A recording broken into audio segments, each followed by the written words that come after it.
Bushido, Inazo Nitobe, Chapter 17, The Future of Bushido. Few historical comparisons can be more judiciously made than between the chivalry of Europe and the Bushido of Japan. And if history repeats itself, it certainly will do with the fate of the latter when it did with that of the former. The particular and local causes for the decay of chivalry, which St. Paul gives, have of course little application to Japanese conditions, but the larger and more general causes that helped undermine knighthood and chivalry in and after the Middle Ages are surely working for the decline of Bushido. One remarkable difference between the experience of Europe and of Japan is that whereas in Europe, when chivalry was weaned from feudalism and was adopted by the church, it obtained a first lease of life. In Japan, no religion was large enough to nourish it. Hence, when the mother institution feudalism was gone, Bushido left an orphan had to shift for itself. The present elaborate military organization might take it under its patronage, but we know that modern warfare can afford little room for its continuous growth. Shintoism, which forested it in its infancy, is itself superannuated. Principalities and powers are arrayed against the precepts of knighthood. Already, as Weber says, the decay of the ceremonial code, or as it is otherwise called, the vulgarization of life, among the industrial classes proper, has become one of the chief enormities of latter-day civilization in the eyes of all persons of declined sensibilities.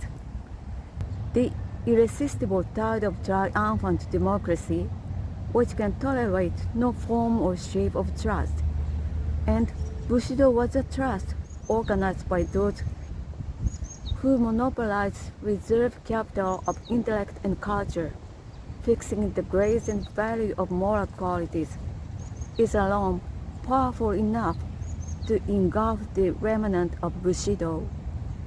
The present society forces are antagonistic to petty class spirit, and chivalry is, as Freeman severely criticizes, a class spirit.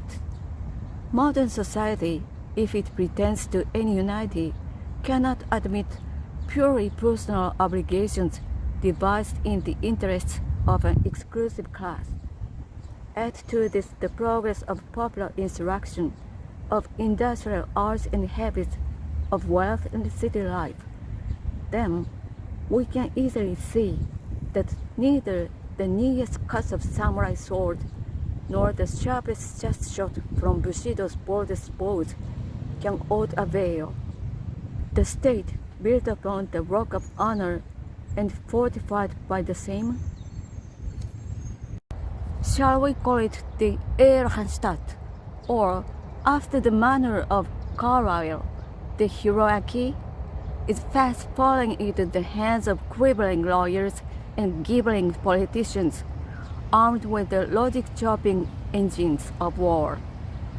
The words which a great thinker used in speaking of Teresa and Antigone may aptly be repeated of the samurai, that the medium in which their ardent deeds took shape is forever gone.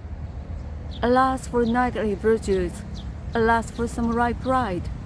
Morality, usherated into the world with the sound of bugles and drums, is destined to fade away as the captains and the kings depart.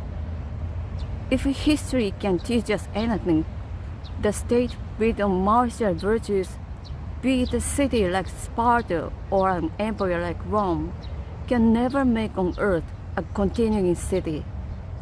Universal and natural as is the fighting instinct in man, fruitful as it has proved to be of noble sentiments and manly virtues, it does not comprehend the whole man.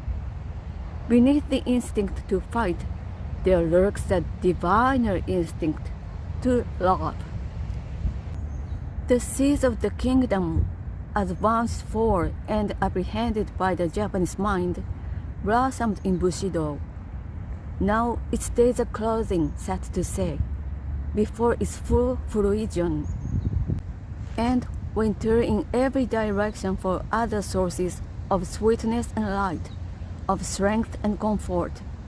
But among them, there is as yet nothing found to take its place. The profit and loss philosophy of utilitarians and materialists finds favor among logic choppers with half a soul. The only other ethical system which is powerful enough to cope with utilitarianism and materialism is Christianity, in comparison with which Bushido, it must be confessed, is like a dimly burning wick, which the Messiah was proclaimed not to quench but to fan into a flame. Christianity and materialism, including utilitarianism, or will the future reduce them to still more archaic forms of Hebraism and Hellenism? Will divide the world between them.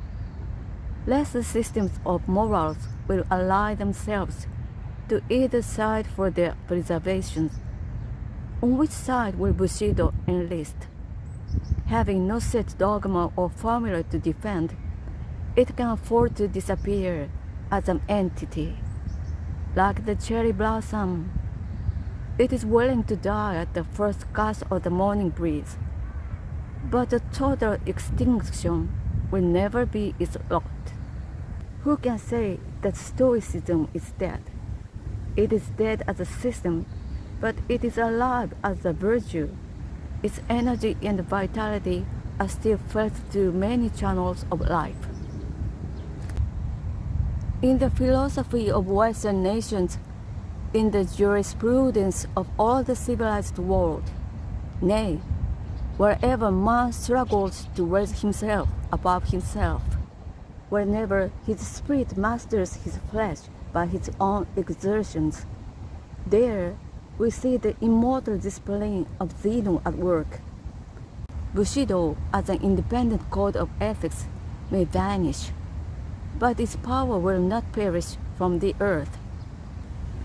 Its schools of martial prowess or civic honor may be demolished, but its light and its glory will long survive the ruins. Like its symbolic flower, after it is blown to the four winds, it will still bless mankind with the perfume with which it will enrich life. Ages after, when its customaries will have been buried and its very name forgotten, its odors will come floating in the air as from a far-off unseen hill, the wayside gets beyond. Then, in the language of the Quaker poet, the traveler owns the grateful sense of sweetness near he knows not whence, and pausing takes with forehead bare the benediction of the air.